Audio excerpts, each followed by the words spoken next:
Hello, everyone. Welcome to Living in Creation. This is episode 1 with Miss Val. Thanks Hello. for having me. Thank you for coming. I love you so much. It's been so beautiful meeting you and knowing you. I met Miss Val, and she's been such a role model and guide for me. And she just holds so much wisdom through her art, through her therapeutic practices, and her style, her fashion, the way she carries herself is like a little magical fairy mermaid. Hello, Miss Val. Hello. Thank you for saying your piece, because I feel like when people are in podcasts or just like introduce yourself, our own introductions of ourselves are not as good as other people's introductions of us, because other people see you like 360, if that makes sense, and you see like a little tiny part of yourself, and you probably don't think you're that cool. You're so cool, so thank you. Yes. But I do want to know, how would you, for someone who doesn't know you or know your work, how would you describe yourself and like let the viewers know who you are? Yeah, it's honestly hard for me to describe myself sometimes. I always say that I'm an artist. I think it would be better for me to describe what I love, because I think what I do always changes. I love fashion, like you said. I don't have a fashion degree, I just love it. I love my aesthetic, I guess, more than the art that I create, because the aesthetic is different. Like, the art is always changing, but the aesthetic, I feel like, is what's unique, if that makes sense. Like, I feel like I could even go into singing in like 10 years. Yeah, I get what you're saying. Yes. Your art, it's like, it's always kind of morphing what you do. Yeah, it's morphing completely. But the like essence and the message. Yeah, like, I would hate to say that I'm like a painting artist and that's all I do. Like, sometimes I do that. Yeah, so I think I am a artist, creative, just listening to myself on what I'm creating. And I would say my aesthetic is mermaid fairy. Mermaid fairy. Mermaid on the dot. Mermaid fairy, yes. And then one of my lines is, my job is to enjoy life. So I guess I follow that. And I think one of the main things that I'm just like doing with my life, that's like my main message, is that we're all so special and so unique. And I feel like what I really want to put into people is like, you're so worthy of like letting your magic out. And that's unfolding in different ways. So yeah. That's so beautiful. Thank Yes. you. And that is definitely reflected through everything you produce. Yes. So yes. beautiful. Yeah, I'm always making different things. What are the main inspirations for your art? Main inspirations Or like for how my art. Maybe how have you, for this mermaid, the Fairy-Mermaid aesthetic, what is it Oh, I know. represent, or like how has Well, it kind of been inspired? I could start by going through like what the creation process looks like for me, which is what it looks like for most people, which is like, I feel like I'll just get this excitement in me. So I almost want to say, like, I don't know, the universe gives it to me. I don't know where it comes from. I'll get really excited about something I see, and then I'll start mood boarding by going on Pinterest, and then I'll go on a field trip where I'm specifically, I feel like it's better if I show a specific example. Yes, please. Yeah, so I have my hoodie here. Wait, I want to start with something else though. The It's all a flow, so thank you. The Fairy-Mermaid started with, like many little girls have, like the Barbie movies, the cartoon ones when we were little, like the 12 Dancing Princesses, Swan Lake, Fairytopia, Mariposa. Yes, that. Also a big inspiration, like, or Yes. like a big, like, definitely like changed my brain chemistry. It actually changed my brain chemistry. H2O, just all those types of movies, I feel like really did something in me, like altered my brain. And then something that I did to share that type of vibe is when I was little, when I was like 10, I wasn't even that little anymore. I had my little cousins who are like 5 years younger than me, and I made them believe that they were fairies. Like they actually, like to this day, they're like, I felt so bad because I was like, I literally made up a whole world and lied to you guys. I said fairies are real, you have powers. My cousin said I would like have tricks and like just be like, look, this ring, this is from the mermaid, blah blah blah, and they 100% believed me. So they grew up in like a fairy world. I feel like I created a fairy-mermaid world for them because I wanted to be a mermaid and a fairy so bad because of those movies. So yeah, I feel like we're really lucky to have experienced those because so many of us watch that. Yeah. And there's not like, there is content and media like that now, like in different ways, but the way that the Barbie world was like created, it was like super expansive and like so many it just held so many different expressions inside of that. Like Barbie could be like everything. Right, Barbie could be everything. Oh my god, Barbie Rapunzel. She was an artist. Remember, she could Barbie paint Rapunzel. whatever. I think I did watch that. You have to watch that. I watched it, but I don't. Was it Rapunzel? Yes. And like was it like a magic brush? She had a magic brush, but she also had really, really long hair. that was Rapunzel hair, and she had like her dragon friend, that giant rabbit. That one's not as a clear memory, but I have to rewatch. You have to rewatch it for inspiration. Honestly, have you watched the Bratz? Like, I think that one was a little bit more later than Barbie. Yeah. Because I really grew up on Bratz a lot. Yeah, me too. I feel like that's like my edgy aesthetic side, and then the other's like my little girly pop fairy side. Yeah. On that note, like how you're explaining your inspirations, like it came from the Barbie like world. Barbie Bratz. And you were saying something with your field trips that you go on? Yeah. Well, your creative process. Yeah, my creative process. Well, first off, with the Barbie Bratz, I feel like it's all part of the collective consciousness because we were all so affected by that. Like, yeah. Like, it wasn't just me. It was like everyone. Even when I go out now, like I go out to like a lot of music stuff and things like that, and I think a lot about the Barbie Fashion Pixies. It's a movie. I don't know if you watched that one. But it's very on like the music and the dance and then like your perception of the world. And every time I go out, like I think like directly to that movie. Right. So then I'm almost like, is it actually my aesthetic or is it actually something I took from childhood? There's just like something deep that we resonated with when we were younger. And like also whoever created that, it was part of the collective consciousness and like knew that these people these girls or whoever needed it. And then that's how like we have all like kind of developed. So like all of us, and it's like I'm grown. I'm 28. I'm still on that. I still watch them sometimes. So do my little cousins. When I say that, people think they're little. No, they're grown too. So yeah, I would like to do more research on the creator of them because it really was so special. But here's the thing, because that almost made me feel like with those movies, like my aesthetic isn't that special. I just took it from someone else. But whatever you resonate with is like part of you. It's not like you're stealing it. Not everybody gets lit up by that, you know. I get really lit up by that. Okay. So just to go on an insight on what I would say the creation process is like. So this is the unconditional love hood. Pretty much I got really excited with the idea of I didn't have a clear picture of this. I had more like a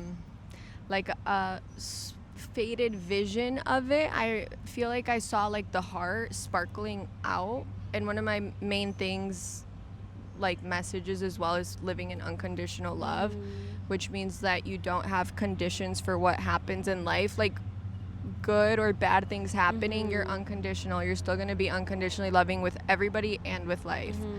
Obviously easier said than done, but a really strong way to relay a message is through fashion, because like it's what you wear every day. And then I love statement pieces. So I think just like little things started connecting in my brain. Like my message love statement pieces, love sparkles. I always have rhinestones in my art, as you've seen before. So then it was almost like it was put in my brain to like make something like that. And I also love hoodies. I really like hoodies. I like comfort.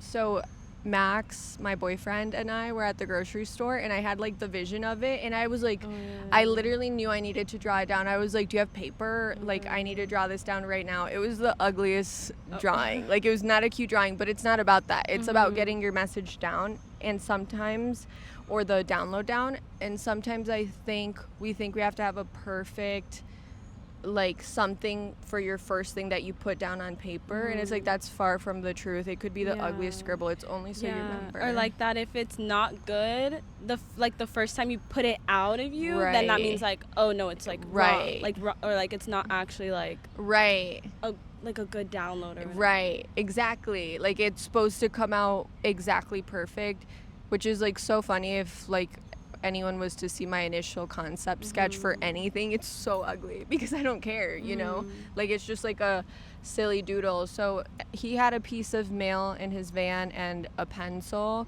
and I just sketched out the concept barely. Then the next day I like went on Pinterest. I knew it was time to like look, like really feel out stuff.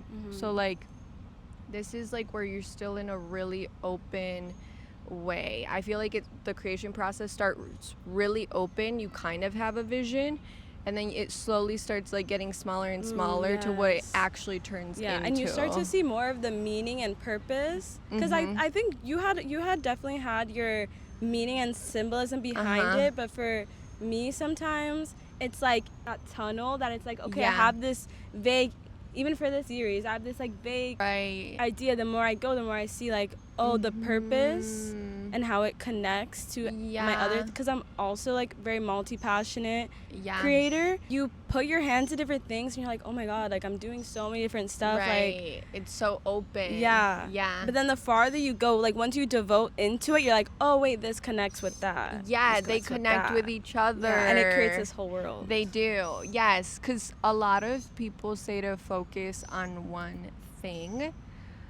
I think that can be good advice to an extent, I guess, but honestly, I have like a bunch of things that I have going on right now, and I just had the aha moment of how they go together. Maybe it'll come out in a second, but even like the message, it wasn't that deep when I first had the idea of the hoodie. Like, I had that message, but like I didn't connect it right away. I didn't know that was, and then I was like, oh, unconditional love, like open heart, whatever. Like, it was more like just an aesthetic thing at first. But then after the vision boarding, I went to Design District in Miami, and then seeing stuff in person to me is really important. Like, field tripping on whatever it is you're doing. I feel like if it's fashion, going to Design District, going to an art museum. If you're singing, field tripping on music, you could like go see live music. I think it's really important to experience real things in real life.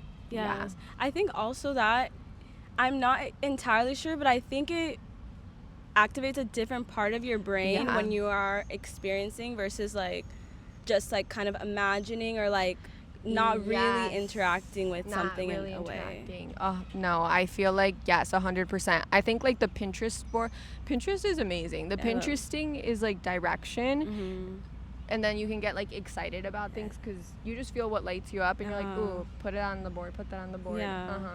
And then that is a little direction, a little guide for what you look for in your field trip, but it's not a rule. Like, you can find anything cool in your field trip, but it's like, That's beautiful. I was doing a little Pinterest boarding today. Cool. And like a mood board, and I do have that, like the urge of like, okay, how can I like get this from the board? How can I experience it? Field tripping seems such a good way of like or like bringing it to life. I know I do this, but I feel like I need to make it into an actual concept now. I need to talk about it on my social field because tripping. as kids field tripping was like peak. So fun. The exploration opens your mind, like you can feel it, and it's like the difference like between like going out versus like if the intention is a field trip, you know that like you're going to experience something new and something novel. Yes, and even like without field tripping, you just have your own like for fashion, your own clothes, which you've seen a million times. And it doesn't mean you have to go shopping, like, because a lot of women, I saw a study that was like a lot of women love shopping because it's like that's where they're using their creative energy, but it's because we're being creative when we're shopping. And then men's is usually video games. That's just like usually, not to like generalize, obviously. That's interesting. Yes, but both are not, neither is bad. Both are good as a little like warm up, not as a definitive. When you get the urge, you can also like use it as a like creative massage. Yeah, like the urge is like, oh, like I want to buy something. It's because like you have a creative like, it's like know the energy. bigger picture. Yes, know the bigger picture. You should totally still go field trip. You might buy a couple of things, but know that you're at like that creative urge was meant for much more than just shopping. Yeah. And you kind of want to see something new. You want something new in your environment. 100%. Yes. And sometimes you don't, like, this is why I used to go shopping weekly, which was like so silly of me. I was buying too much. But now I think I go shopping every once in a while without buying anything, and it really is so inspiring to me, even to like flip my own clothes. Oh my gosh, wait, where are my notes? I personally wait, you can find your notes. I personally love Depop. I love flipping through it, and I love the fact that I could like things so I don't have to buy it. Exactly. It still is that like in that imaginary realm, not like not as that like as experiencing. I also love like markets, like the thrift market. Yes. Those are fun. Yeah, me too. And I think also if you're going to go on a field trip, markets is really great, especially because if you do buy it's from like someone who handmade it, you which can I talk think, to people, connect. Yeah, connect with people, but it's also like paying people for stuff that they made is like the type of like it's like in the same energy flow. You're putting your money towards people with shared values. Yeah, exactly. Yeah, that's just a good tip. But so my last field trip, I went to Lincoln Road. It's like, if you have like, it may seem daunting because there's so many stores, but if you have your go-tos, like if I want a 90s vibe, I might go to like Victoria's Secret and get inspired or something, or like that girly vibe. But this last time I only went to I think I only went to Urban Outfitters specifically, and that was enough. Like, that's enough content. We don't have to overconsume. You can literally go to one store or two stores. But pretty much I wrote, and it's just like one word things. I wrote anything that stood out to me. So I wrote studs, and then I told you I got studs today because I'm going to stud a bunch of my clothes to like, you can make anything so cool. You don't even need a whole new outfit. I wrote studs, green acid wash, like this. But at Urban Outfitters, I saw like a bunch of shorts that were like this, and I have too many shorts that are blue. And I was like, oh, let me make some like this. Like, I don't need more. Let me just dye this. That's also okay. Wait, I want you to actually finish that, but I do have some. Yes. Okay. Well, that was one thing when I first kind of met you, was like when I put like, oh, creativity, because I think I also was in like that buying, but then I was like, no, like the most creative people are the most resourceful, because I would see you and you would just like spray paint something, and then it's like, or like spray paint some random stuff like sparkly, and then it's like a new thing, or like you would use something and you would just like make it into something else. I was like, okay, creativity is resourceful. It's like it has boundaries. Yeah, and like in being resourceful, I feel like you also become more creative. So creative. This is I learned this. I've always done this, but I also learned this from Robert Rodriguez. Do you know who that is? He's a movie director. But he had like his whole thing, he followed his creativity so hard. He made like the Spy Kids movies, among other very famous movies. Okay. Yes. But when he started, he had no budget, no money, but he was like, the less money you have, honestly, the more creative you have to be. Yeah. So it's like, of course, it's amazing to have all the resources, for me to have like a giant art studio, but it's part of the process to have no resources. So I think like sometimes if you're given all the resources in the world, you don't even have creativity. Yeah. But I feel like when you start with like not very much, you gotta make it work. Your brain, like, you gotta make, or like I'll like, Max is always like, are you gonna keep that trash for your art piece? And I'm like, yeah. Oh, Yeah, like we got some Amazon packages yesterday, and the inside of the package was silver. Ooh, I kept all of them. I was like, yeah. perfect sculpture stuff. And he was like, yeah. I knew you were gonna keep that. Yeah. And then the other, let me see what I had. I saw some circle shells like this. Okay. So there's a lot of stuff I already have. So I was like, let me add these types of shells to my crochet stuff, because it was like crochet shorts, and I was like, I could literally I have the exact same thing at home if I can just make it. And then open back, I just liked all the pieces that had an open back. So it's just listening to like what, like, again, I could have like bought everything that I saw, but that wasn't the point. The point was for me to notice noticing what you like is part of like strengthening your intuition, because I was like, I love that, I love that. Doesn't mean I need to buy everything in here. I'm just noticing that I love it.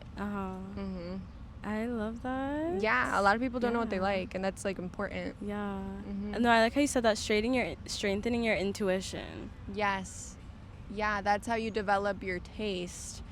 Being like, I like this, I don't like this. This is a really good exercise to do. You can do it with online shopping, you can do it with Pinterest, but just being like, I like this, I don't like this. Or going to an art museum, whatever. That reminds me, because I've been getting into fashion. It's been like a goal of mine for a while, but I feel like there was like some blockages. But then I started like allowing my like self like freely to like be in that same energy.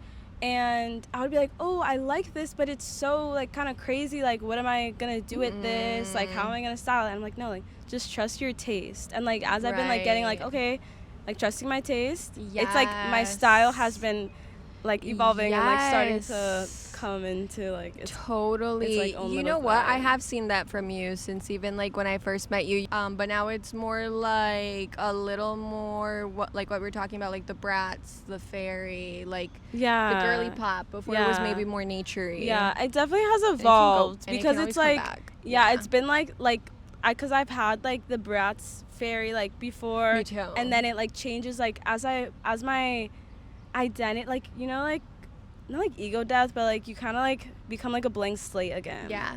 So it's of course. And then like a new version art is piece coming comes out. Yes. How would you relate to this word or have an interpretation of consciousness in your practice?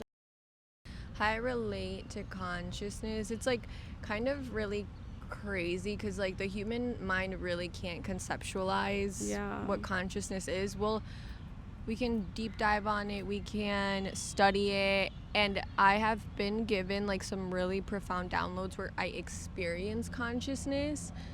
But when I'm like in my like human mind self, I don't like I really it's like I don't even know what to say, but I can tell you the experiences I've had. Some were actually really profound with my boyfriend Max. So when I first met him, I was gonna say, because I know that now that I bring it up, I know that he's like big on like everything is consciousness. Everything is in consciousness. Or something. No, pretty much everything is consciousness.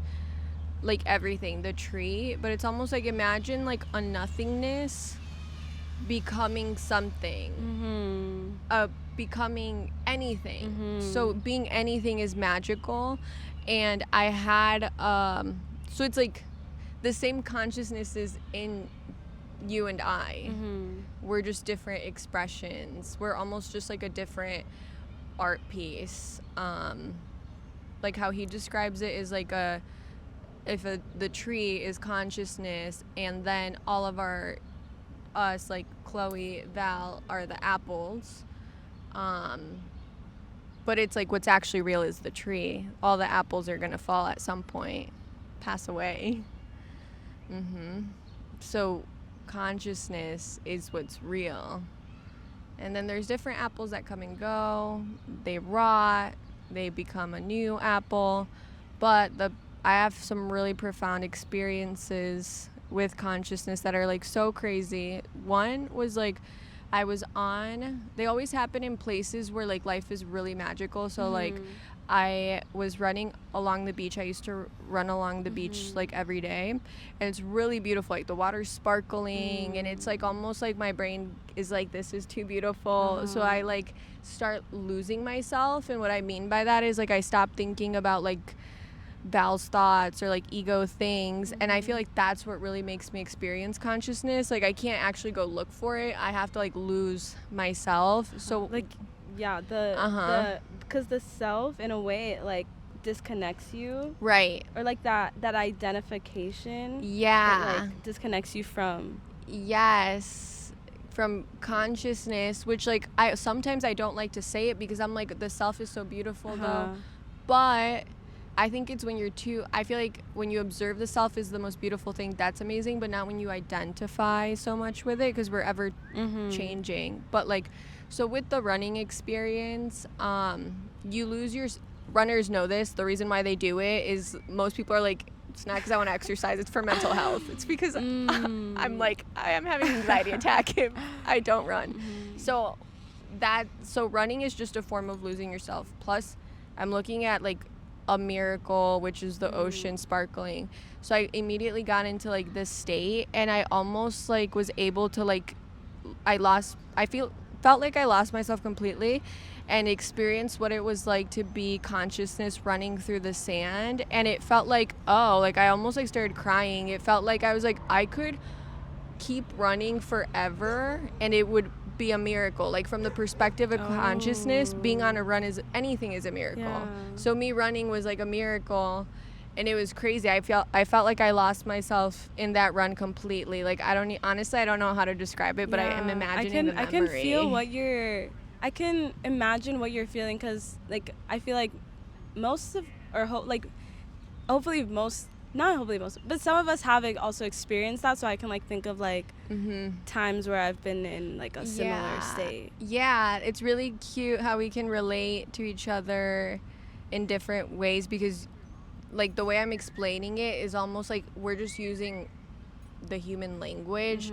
I was just listening to a book that was like, the human language is like the least way that someone can like understand you, because I'm saying it from like, I don't know, I'm trying to find the right words, but in the experience, the experience was crazy though. But it's cool though, because with what I can say, then other people can relate from their own experiences and be like, oh, I felt something like that before. But that was a profound experience that felt like I had experienced just being consciousness. That was one.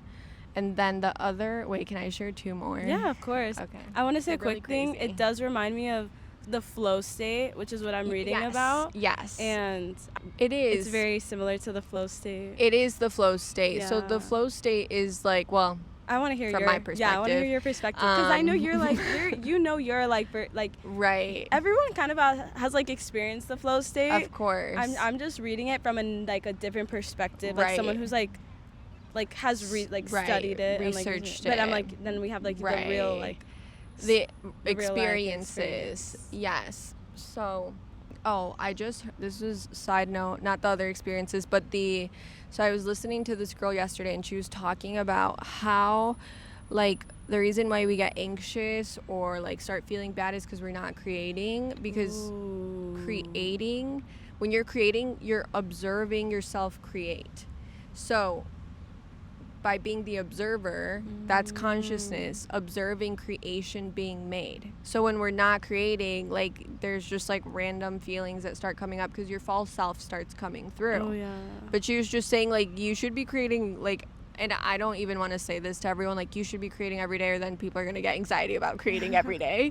But this is why, like, I do like the therapeutic art, because that's creating. Like, it's just putting yourself in a mode where you become the observer of something being made, and it doesn't have to be an insane project, doesn't have to be the hoodie that I made, it doesn't have to be a brand, it just needs to be something small. Small. It could be, like, for me, I got into a flow state making these little, like, candy bracelets. I made a lot of them, and I was just, like, not thinking about anything. Right. And I was just creating, and there's just no in really observer purpose mode or reason. Exactly. Or at least it didn't appear that way in the moment.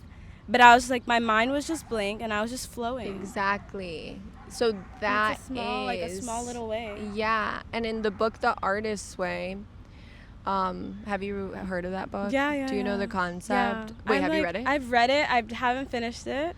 It's okay. I went through it probably to close to the end though. Yeah. No, then you're good. So morning pages to get everything out, and then the artist state is pretty much like being in creation, but like it's having that practice, using that creative muscle, which is your direct connection to God consciousness, is creating anything. So, but this on the artist way, it's 1 date per week, but this girl's saying every day. Ooh. So I feel like having a practice every day, even if it's again the smallest thing, I think it the also silliest thing. I think that is good advice. I would say it also depends on the person, because for me, on personality types, a specific one, I'm like the creator, romantic, individualist personality type.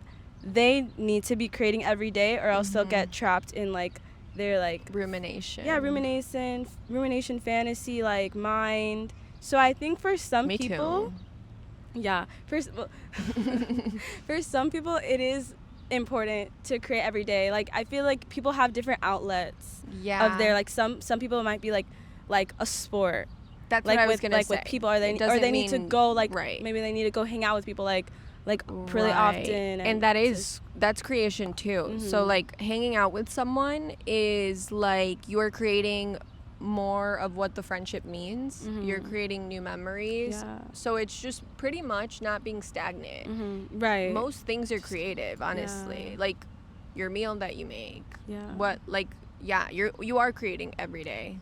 But it's more like I guess being conscious of it instead of just doing like random stuff that are stagnant, I guess. Conscious, intentional. Right. Yeah. Okay. The other two experiences. Okay. So, so consciousness experience, again, just in case I didn't get it over there, is what I described it as is pretty much you just like lose yourself completely, that you just, it's really this profound feeling of awareness, I guess, of the observer. It's hard to describe. But the other experience that I had was when I first met Max. I like had went home. Well, first off, I was already feeling like we weren't being flirty at all, but I was like, I feel like something's happening here, even though we weren't like being anything. But anyways, then I go home and I have like I'm not even like taking a nap. I didn't do drugs. Like I was just like sitting there. I had the book that he had given me, which was the Neville Goddard book. Imagination? It was all of them. It was like the complete book that was the complete, yes. And I was reading just a few pages of it, and then suddenly it's like as if, I don't know if I've told you this story. No, I've never heard. I didn't know how you guys met. Oh, we met at the house, at the Brickle house. Okay. But anyway, it feels as if someone has taken over my mind, like That's So Raven, kind of. Yes. And it feels like they put like a movie in my brain. And what happens is I start seeing everything around, like I start seeing everyone as me, or I start seeing through the eyes of everybody. So like my roommate's cats were there, I saw through the eyes of the cats. I saw through the eyes of my sister. I saw through the eyes of my roommate. And then I started seeing like, it's like quick, almost like seeing almost as if like the essence of everyone is me as in consciousness, which was crazy. But then I see Max, and I see through the eyes of Max choosing me, Val, and then me, Val, choosing Max. And I was like, what the heck? Which, because nothing had happened. So I was like, this felt really profound and real, but it seems like I'm being a crazy girl right now. Like to have some crazy vision of like I'm choosing this guy I just met. So I definitely did not tell him right away until like way later, because I was like, he's gonna think I'm crazy. No, but it was definitely like your soul, or like something within you that's like, this person is like important. Yes, it wasn't even like important. It was like, we're gonna be together. But again, not even in like, I have to be with him way. Like, it wasn't me. It was like consciousness choosing this to happen, like this dynamic to happen. Wow, that's so interesting. It's crazy. Like, have you talked about this with like other people? Yes. Yeah. And have you had like, what were the like responses? Like, they were like, that's amazing, that's crazy. Everyone that I've shared it with is like knows about things about consciousness, so no one thought that it was like, you're crazy. They thought it was like amazing. Like, holy shit. Especially because, like I said, it wasn't like random thoughts. When these things happen to me, it's like someone takes over my mind. Like, it's not just like a silly little thought. I don't even, like, again, this is so, I don't even know how to describe it. It's so profound when I feel this. Like, I know it's not me anymore. Yeah. I definitely had a similar, well, not a similar, like, as similar, but I was on substances. But I was looking in the mirror. That's fun. I was looking in the mirror, and I was, like, kind of going through, like a negative spiral, and I was looking through the mirror.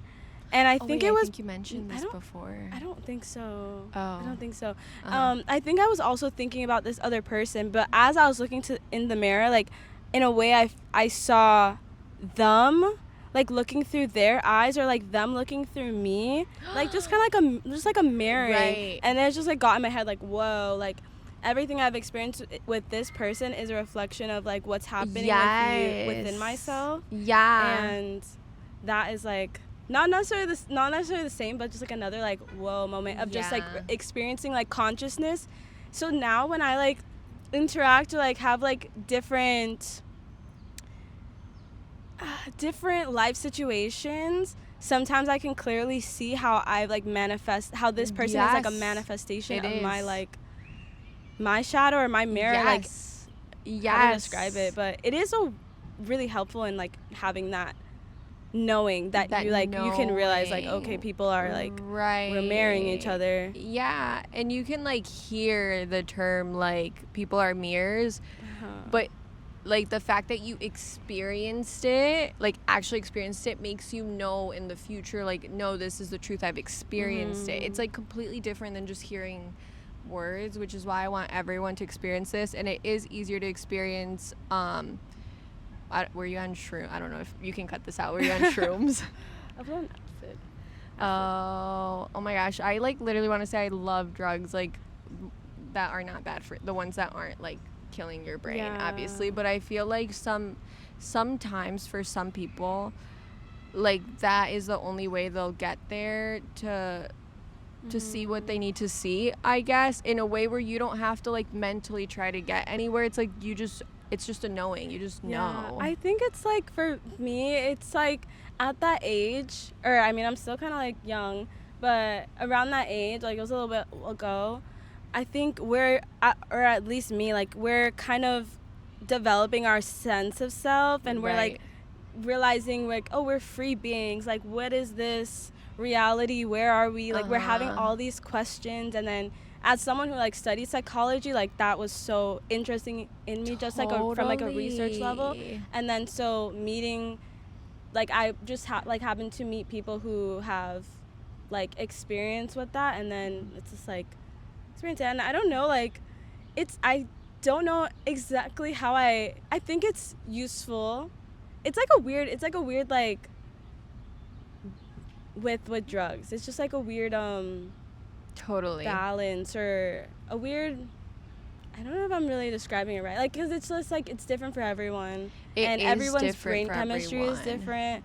Everyone relates to them differently, so it's hard to but education is really important on that, like too. I think that helped me a lot, because I listened to Andrew Huberman's podcast episode about psilocybin, and then I watched a documentary about how different drugs were made, and I almost think, like, to me, psilocybin, which is like my favorite, is I wouldn't even consider a Me neither. drug. It's 'Cause literally it's like no- a heart it's non-addictive. It's Yes. and I think I that's think the everyone main needs to I take think that. that's the main thing that like can say if like a drug is good or bad for you. That one's just good. It's just like if you can't abuse it, like Right.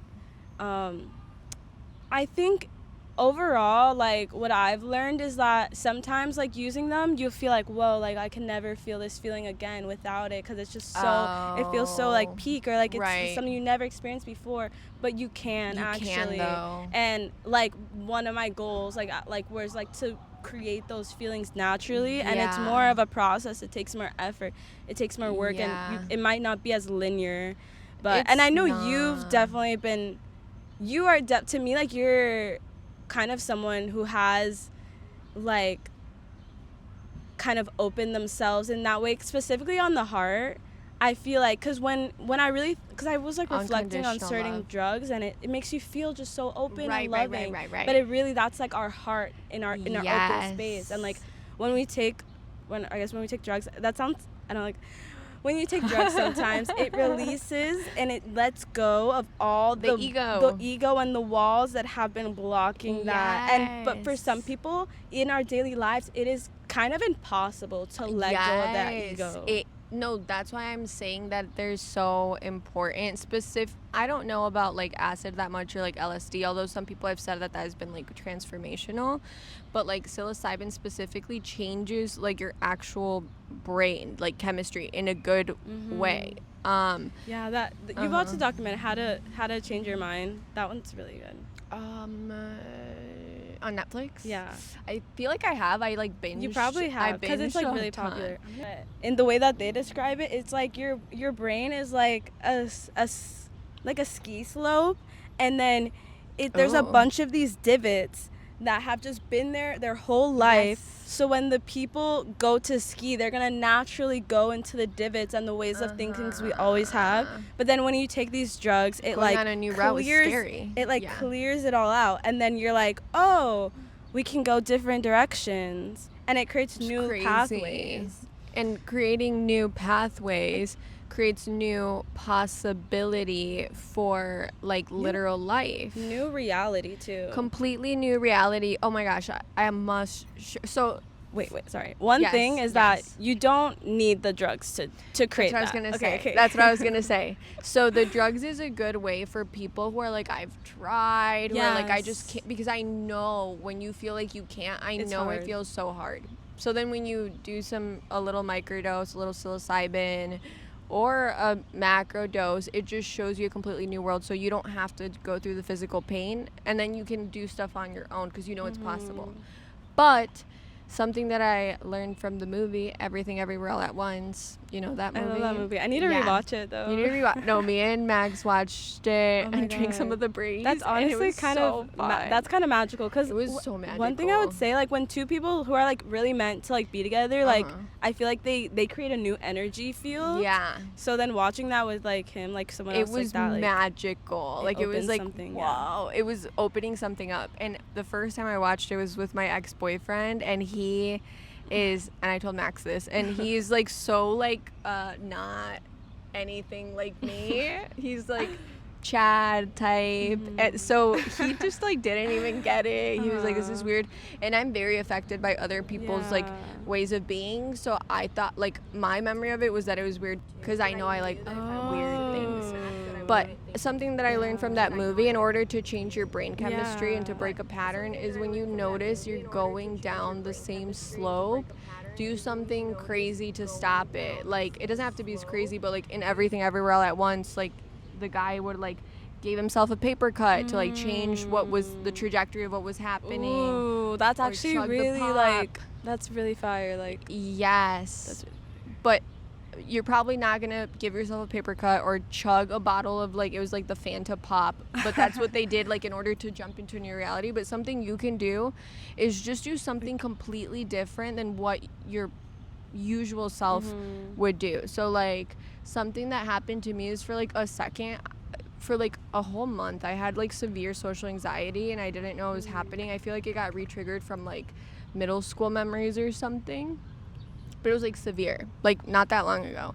And I was like, what is happening to me? And it's normal to have it, social anxiety sometimes, but it was just like all the time. Like it was like like I don't know, something got triggered in me from the past.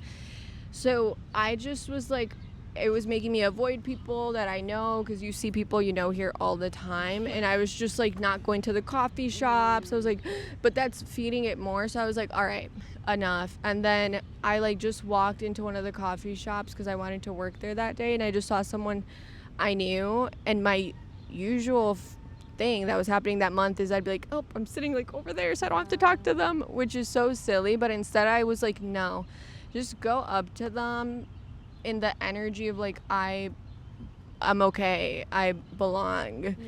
And I like just like said hey, and it just made it not, I just made it so not about me and being like, how are they, like it has nothing to do with me. And I swear, I like, by doing little things like that, I've been breaking the cycle. That was a small one, but I could feel that something changed in me from doing that.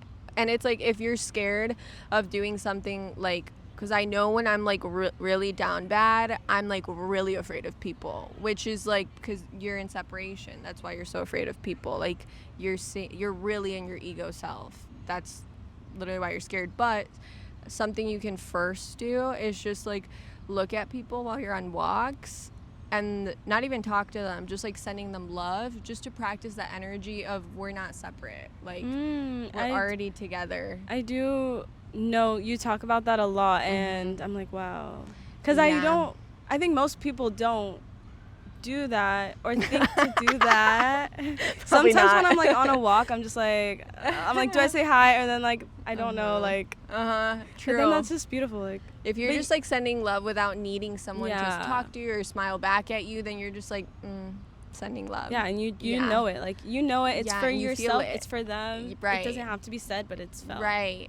So you can start just practicing the energy of whatever it is that you do want to do, and then take the step to do the thing. Or if I am feeling socially anxious, to take an easier step, because you can always take easier steps, is instead of like gonna go hang out with a friend, or like, which is a more of a bigger commitment, for socializing, I'll just like go to the coffee shop and like start a little bit of a conversation with the barista or something, you know. Then it's not a big hangout, but I'm still practicing like talking to people, understanding them, making it again not about me. This isn't about me. It's really fun to ask questions. Yeah, it is. It is. As we're doing right now. No, that's a big one. Is like interacting with the environment. Yeah, with the environment. Yeah. I mean, its true essence is all like yourself. So it's like there's nothing to be afraid of. Yeah. Oh, no, this one's important. I'm so glad it came back to my head.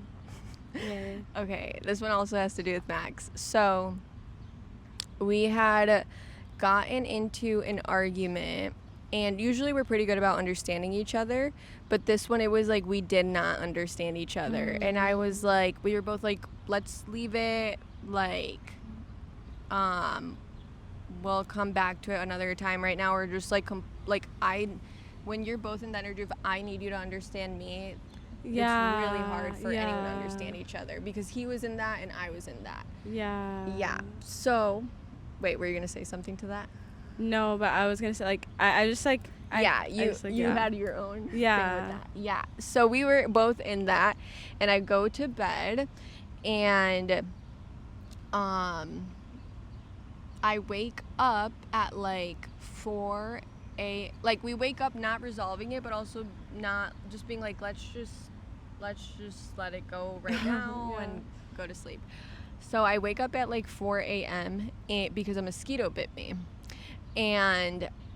But when I woke up, I was in some sort of like dream-like state. So I had a vision again, but I knew I woke up. Like, I wasn't dreaming. Yeah. I was awake, but it was still like in that state. I know what you mean. So it felt magical. Like, it felt a little bit euphoric, but I became, instead of being Val, I became just like an energy, which I think it was consciousness, but I really felt like being an energy, and I was like moving through both me and Max.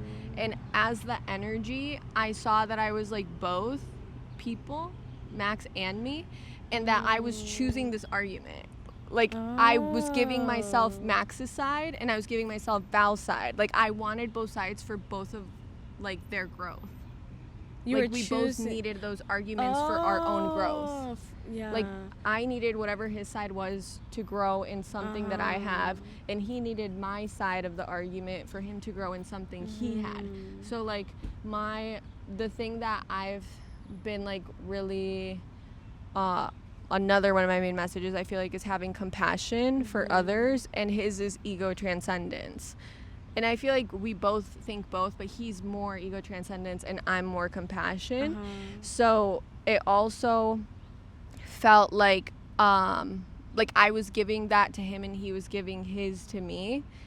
If that makes sense, like his message was being like the spirit in pertaining to the in pertaining to the problem, during your dream state, you were getting that ego transcendence message?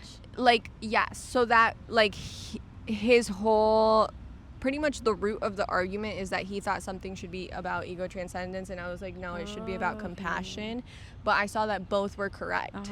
Both were completely right. And I was like, what? I'm shocked. Yeah. And then I also saw that I was even the mosquito that bit me to wake up. So I just like I could feel that I was everything, which was so crazy. And I went from being like not Val anymore, but then I would go back to like my thoughts, my own like human thoughts, and then I would go back into being just the spirit. It was so insane. But the knowingness that I got from that was that I am meant to show Max, like that is my message to Max, but it's not by telling him to be compassionate, it's by being compassionate. And his message is ego transcendence to me, but it's not by telling me to transcend my ego, it's by him transcending his own ego. And it was that was one that was so crazy. And then after I felt like I received the message, my body just felt really euphoric. And then I like wrote everything down because it was so crazy. And then I told Max in the morning, and he was so excited because he loves when this stuff happens to me. He was like, wow. And then like we made up, and yeah, that's beautiful. Oh my god, I loved how you described the experience of consciousness moving through, or like that difference in the perspective and changing. It was I really hope this I feel like maybe it has happened to you where you're literally only pure energy. It has. I've definitely had and sometimes it's more subtle. Or one time it was like a perception of my mom and how she views me, or like how my grandma feels about getting old. Like, I don't know. Whoa. These are just like random. I've had that too, actually. Random things out of context. Like in context, they make more sense. But I'm like, wow, I can have more I can have more understanding and compassion, knowing that like, I don't know how to really describe the experience, but to me, it does feel like that collective consciousness tapping into another person's energy. Yes. And like having an understanding. Connected, especially if it's someone you're like actively dealing with in your life, they're definitely like that mirror. And and the thing is that that's always the case, like no exceptions. But anytime, like, because sometimes people are like, no, sometimes it's just a fucked up situation. It's like, no, there's no exceptions. It's always something, right? Yeah. I love that. Consciousness is everything, everywhere, all at once. I love this conversation. We definitely got to talk about a lot of we took it a lot of different directions. We did. And I feel like it's all just like it definitely all shows like who you are as a person and how you move through this world, how you impact others. And yeah, if you have any message for the viewers, anything you'd want to share. I guess I'll tie back all my messages, which is like one, my job is to enjoy life, and I always say so is yours. So like that just means enjoy it all, because like life is short. So it's not like only enjoy what you like, only do things that you have a personal preference on. It's like, just enjoy it all, even the sucky things. Like, in that moment, be like, I'm gonna enjoy washing these dishes, I'm gonna enjoy going to work. And that's the same as unconditional love. You're unconditionally loving towards everything, and just that perspective will really change everything, really, in your life. And also, being compassionate. What I mean by being compassionate that will change everything, like will actually change everything, is pretty much any hurt that you've ever had comes from somebody else. Like, it's relational. It's not like you hurt yourself. So if you have compassion and understanding for the person that's hurt you, that's like caused your trauma, then you will literally heal as a person.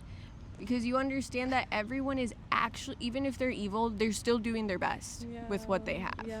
And that's like life-changing. Then you can live openly, you can love openly, and yeah. Thank you so much. Thank you, Yes, Chloe. first episode. Yay. Thank you for being the first guest. Congratulations.